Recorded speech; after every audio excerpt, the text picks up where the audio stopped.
ওরা কয় Hasina ফিরবেই, common sense বলে হাসিনা ফিরবেই, রুমিন ফারহানা কইছে।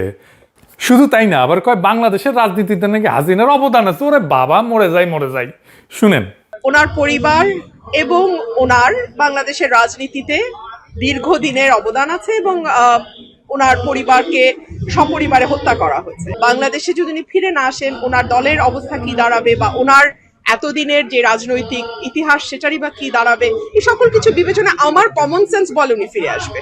শুনেছেন, মানে এইগুলা পলিটিশিয়ানদের কি আর কমু, কিছু কইতে ইচ্ছা করে না।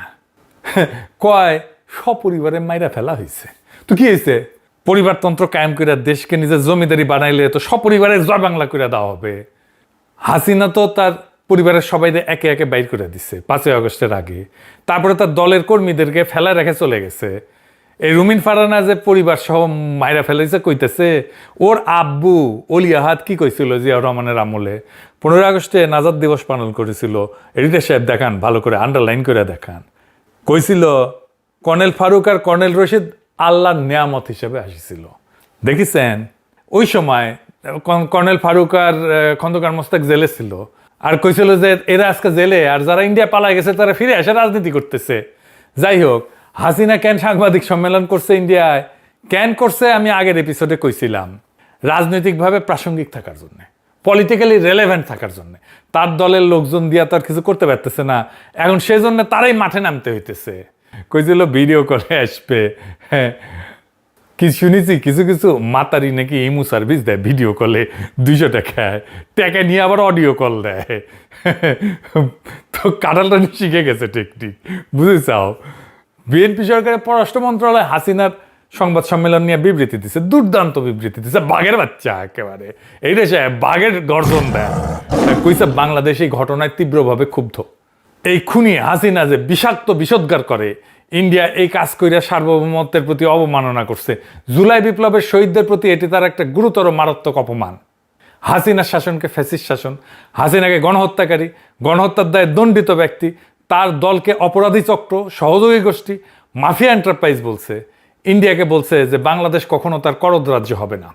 ইন্ডিয়ারে বারবার বলা হয়েছে যে হাসিনাকে রাজনৈতিক কর্মকাণ্ড চালাইতে দিলে বাংলাদেশের সাথে কূটনৈতিক সম্পর্ক স্বাভাবিক হবে না। তাও এই কাজ করিছে। এইসব ভাষা কূটনৈতিক বিবৃতি প্রচলিত ভদ্র পরিমিত ভাষার তুলনায় আক্রমণাত্মক, পলিটিক্যালি চার্জড। আর একটা বড় কথা কইছে যে জুলাইটা বিপ্লব, রেভলিউশন, জুলাই রেভলিউশন কইছে। মানে বিএনপি তো জুলাইকে বিপ্লব বলে স্বীকারই করতে চায় না। এই প্রথম পররাষ্ট্র মন্ত্রণালয়ের ডকুমেন্টেড হইল বিএনপি জুলাইকে বিপ্লব বলে স্বীকার করছে। এটা একটা গুরুত্বপূর্ণ অর্জন, খুবই সিগনিফিক্যান্ট একটা ঘটনা। মোদী সরকার সংসদে বৈশা কইছে যে হাসিনা ভারতের রাজনৈতিক কর্মকাণ্ড চালাইতে পারবে না। এই গত 31শে জুলাই কইছে, দেখেছেন? তো সাংবাদিক সম্মেলন কি রাজনৈতিক কর্মকাণ্ড না? ওদের এটা মুখ না গোয়া? এইটা সে দেখেছেন, ফোন দিল্লি স্টারের রেফারেন্স দেখেছেন। এটা যত কম দেখানো যায় বুঝছেন ততই ভালো। আমার ক্ষুদ্র ভাতারা মাইন্ড করে, কয় যে এটা দেখে নাকি মেজাজ খারাপ হয়ে যায়। ইলিয়াস তো আমার ফোন দিলেই কয় যে দাদা আপনি ভিডিওতে ফোন দেন, আলো দিল্লি স্টারের নিউজ দেন, স্টোরি দেখান, এটা কেন করেন, এটা কইরেন না। আমার তো রেফারেন্স দেখাতে হয়, কিছু রেফারেন্স আমি কোথাও পাই না।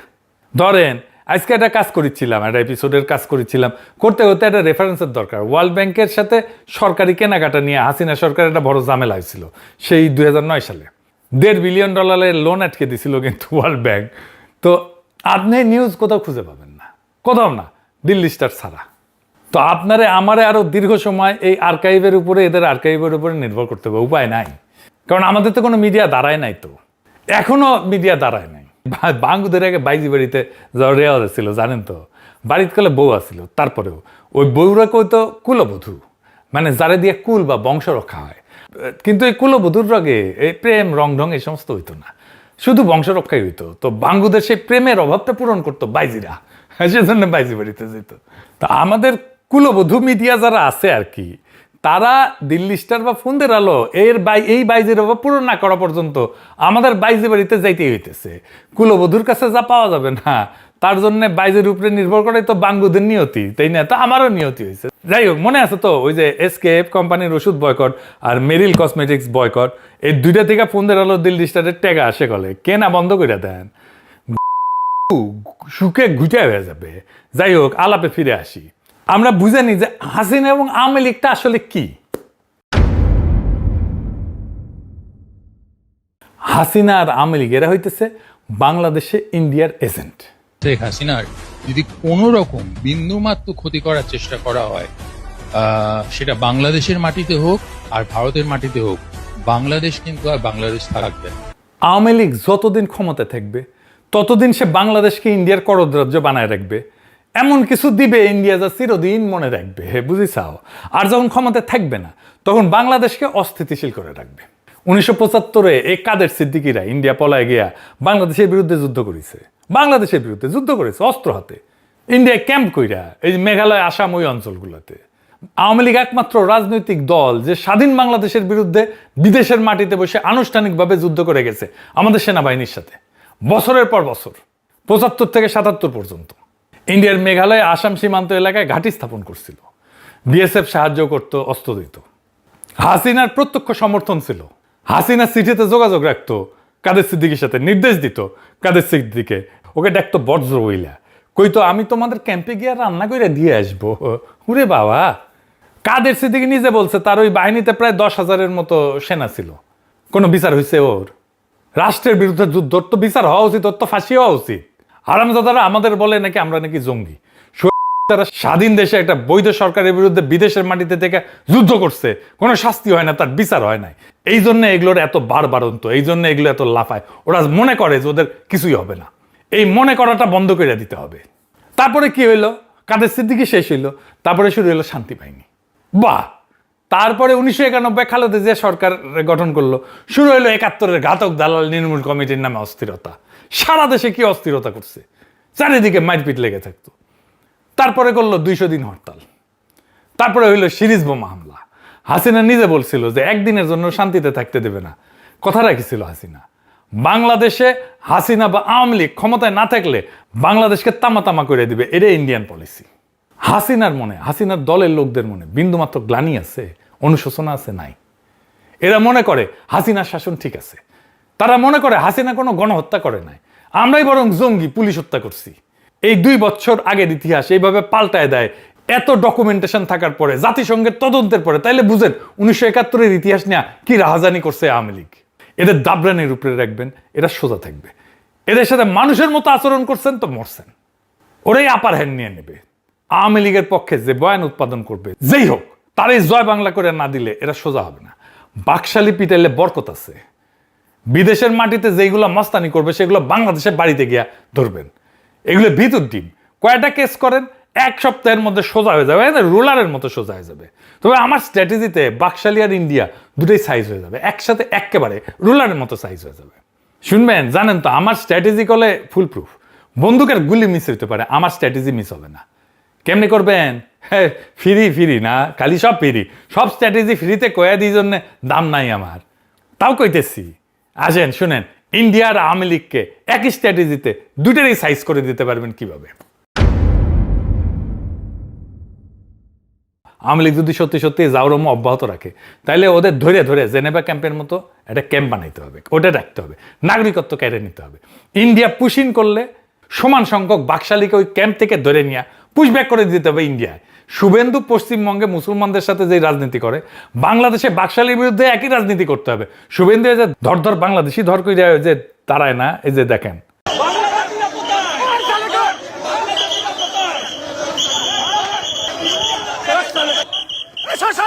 সব বাংলাদেশি মুসলমান, সব বাংলাদেশি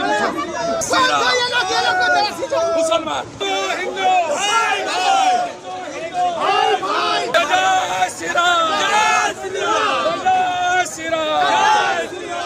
দেখেছেন?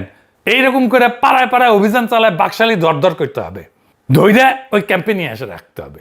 তারপরে পুশব্যাক ইন্ডিয়াতে একেবারে সোজা হয়ে যাবে, ইন্ডিয়াও সোজা হবে, বাকশালীরাও সোজা হবে। এবার আসেন আমাদের করণীয়তে, আমরা কি আমাদের করণীয় করতেছি? ইন্ডিয়া যে করতে দিছে সংবাদ সম্মেলন হাসিনাকে, এটা তো একটা মারাত্মক অপরাধ করছে, আন্তর্জাতিক অপরাধ করছে। মার্কোস এই যে ফিলিপাইন থেকে যে আমেরিকায় হাওয়াইয়ে গেছিল পলায়ে, মার্কোসকে কি আমেরিকা সংবাদ সম্মেলন করতে দিছে ফিলিপাইন নিয়া?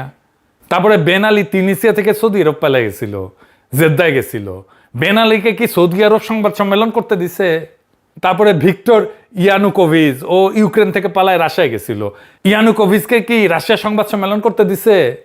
রাজাপাকসে তো শ্রীলঙ্কা থেকে প্রথমে মালদ্বীপ গেছে পলায়, তারপরে সিঙ্গাপুর, তারপরে থাইল্যান্ড। তো রাজাপাকসকে কি মালদ্বীপ, সিঙ্গাপুর, থাইল্যান্ড কেউ সংবাদ সম্মেলন করতে দিছে? বাশার আল আসাদ তো সিরিয়া থেকে পলায় রাশিয়ায় গেছে। আর বাশার আল আসাদ কি সংবাদ সম্মেলন করছে? মিডিয়া আসছে? পলিটিক্স করিচ্ছে? তো ইন্ডিয়া কেন দিল? তো ইন্ডিয়ার এই অপরাধকে ক্যাপিটালাইজ করতে হবে। বিএনপি সরকার তার পক্ষে যা করা দরকার করেছে, আমাদের প্রত্যাশার চাইতে শক্ত প্রতিক্রিয়া দেখাইছে পররাষ্ট্র মন্ত্রণালয় থেকে বিবৃতি দিয়া। বাকি কাজ তো বিরোধী দলকে করতে হবে, ইন্ডিয়ারে চাইপা ধরতে হবে, কচ্ছপের কামড় দিয়া ধরতে হবে, যেন সরকার আরো শক্ত পজিশন নিতে পারে ইন্ডিয়ার বিরুদ্ধে। তারেক রহমান যেন ইন্ডিয়ায় না যায় এই ব্যবস্থাও করতে হবে। আমন্ত্রণ পাইছে কিন্তু না যায় যেন। বিএনপি তো বিবৃতি দিচ্ছে, বিএনপি কি আইডিয়া ইন্ডিয়ান হাই কমিশন ঘেরাও করতে পারবে সরকারি থেকে? পারবে না তো।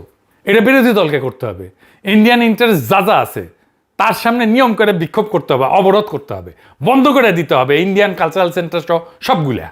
ওদের যা বিজনেস আছে সবগুলো, ওষুধ কোম্পানি আছে, প্যারাসুটের তেলের কোম্পানি আছে, এগুলো যা যা আছে সবগুলো লিস্ট করতে হবে, তারপরে সবগুলো বন্ধ করে দিতে হবে। আর 11 দল কি করলো? গতকাল সচিবালয়ে ঘেরাও করলো। আগে নাকি প্রোগ্রাম থ্রো করা হয়েছিল। 5ই আগস্ট যে হাসিনা বক্তৃতা দিবে এটা তো আগে থেকে জানতো। তো হাসিনা বক্তৃতা দিলে কি বলবে সেটা অনুমান করা কি কষ্ট নাকি? তো এটা বোঝা যায় না যে তারপরের দিন আমাদের একটা অ্যাকশন দেখাইতে হবে? গতকাল তো বিরোধী দলের ইন্ডিয়ান হাই কমিশন ঘেরাও করতে যাওয়া উচিত ছিল, কিন্তু ঘেরাও করলো সচিবালয়। আজিব বাত। কোনটা প্রায়োরিটি, কোনটা এই মুহূর্তের রাজনৈতিক কর্তব্য, এটা ঠিক করতে না পারলে তো বিপদ। বিদ্যুৎ গ্যাসের জন্য বিক্ষোভ করতে হয় নাকি? বিএনপি সরকার তো বিরোধী দলীয় নেতা শফিক সাহেবের কনস্টিটিউয়েন্সিতে মিরপুরে স্থানীয় সরকার মন্ত্রীরা পাঠাইছিল, শাহ আলম রে। কি কি উন্নয়ন কাজ করতে হবে সেটা তদারকিতে মন্ত্রীরা পাঠাইতেছে একটা কনস্টিটিউয়েন্সিতে। আর এই সরকারের সাথে বিদ্যুৎ নিয়ে সচিবালয় ঘেরাও করতে হয়, কি আজিব বাত। জামাতে ইসলামী তো তেরের সংকটের সময় যখন লাইন ধরিচ্ছিল ইরান যুদ্ধের যখন চরমে, ওই সময় প্রস্তাব দিছিল না যে একসাথে কাজ করি? শুনেন, আমরা কেন জয়েন্টলি করতে পারি না কেন? আমরা যদি জয়েন্টলি করতে পারতাম তাহলে আমাদের ডেমোক্রেসিটা সাস্টেইনেবিলিটির দিকে যাইত, মানুষ আশান্বিত হতো। তারপরে কমিটি হয়েছিল, কমিটি করার 1 সপ্তাহের মধ্যে সব ঠিক হয়ে গেল, মনে আছে না? তো এখনকার সংকট কি সেই সময়ের চাইতে বেশি নাকি? এটা নিয়ে কেন ঘেরাও করতে হইলো? জিয়ার আমলে মাওলানা ভাসানী ফারাক্কা মিছিল করেছিল না? সে ফারাক্কা মিছিল জিয়া সরকারকে সাহায্য করেছিল, তার ফরেন পলিসি ইন্ডিয়ার সাথে সম্পর্ককে রিডিফাইন করার জন্য সাহায্য করছিল। আজকের বিরোধী দলকে তো ভাসানীর মতো সেরকম একটা স্ট্যান্ড নিতে হবে, তাইলে না তারেক রহমান একটা স্ট্যান্ড নিতে পারবে। সরকারি দল দাবরানি দিলে বিরোধী দলকে একই শক্তিতে দাবরানি দিতে হবে, তার চেয়ে বেশি জোরে দাবরানি দিতে হবে। তাইলে তো বাংলাদেশে ভারতীয় আধিপত্যবাদের অবসান হবে। এটাই বাংলাদেশের ডেস্টিনি। বাংলাদেশ থেকে চিরতরে আওয়ামী লীগের বিলুপ্তি করতে হবে আর ভারতীয় আধিপত্যবাদের অবসান হইতে হবে। তাইলে বাংলাদেশের আজাদী, তাইলে জনগণের মুক্তি। ইনকিলাব জিন্দাবাদ।